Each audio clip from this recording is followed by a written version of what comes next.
দুপুর আনুমানিক 3:30টায়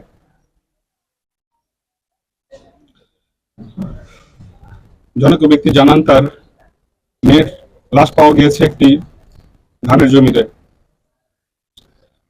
মা দ্রুততার সাথে ছুটে যান এবং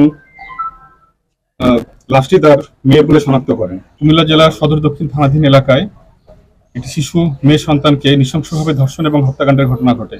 গতকাল রাত আনুমানিক 11টায় আমরা চাঁদপুরের শাহরাস্তি থানাধীন এলাকা থেকে আমরা অপরাধী অভিযুক্ত ধর্ষণ এবং হত্যাকাণ্ডের ঘটনায় মফিজুল ইসলাম প্রকাশ মফুকে আমরা গ্রেফতার করতে সক্ষম হই। প্রাথমিক জিজ্ঞাসাবাদে তিনি এই ধর্ষণ এবং হত্যাকাণ্ডের ঘটনার সাথে সম্পৃক্ত থাকার বিষয়ে আমাদের স্বীকার করেছেন এবং এই বিষয়ে বিস্তারিত জবানবন্দি দিয়েছেন।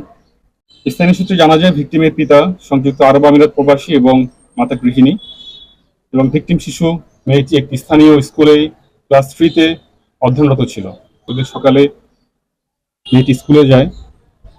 সকালে 11টা বেজে যাওয়ার পরেও যখন সন্তান বাসায় ফেরেনি, তখন মা চিন্তিত হয়ে পড়ে এবং মেয়ের খোঁজে বের হয়ে যায়।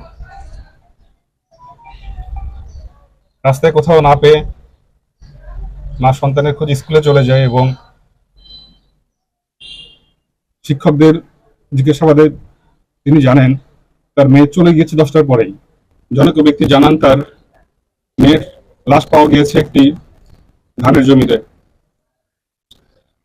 মা দ্রুততার সাথে ছুটে যান এবং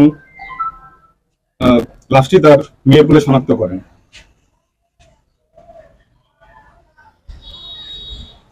এ সময় জনৈক ব্যক্তি জানান যে তিনি অভিযুক্ত মফিজুল ইসলাম প্রকাশ বা মফুকে তিনি সকাল 11টার দিকে এই বাঁশঝাড়ের ভিতর থেকে দ্রুততার সাথে বের হয়ে যেতে দেখেছেন।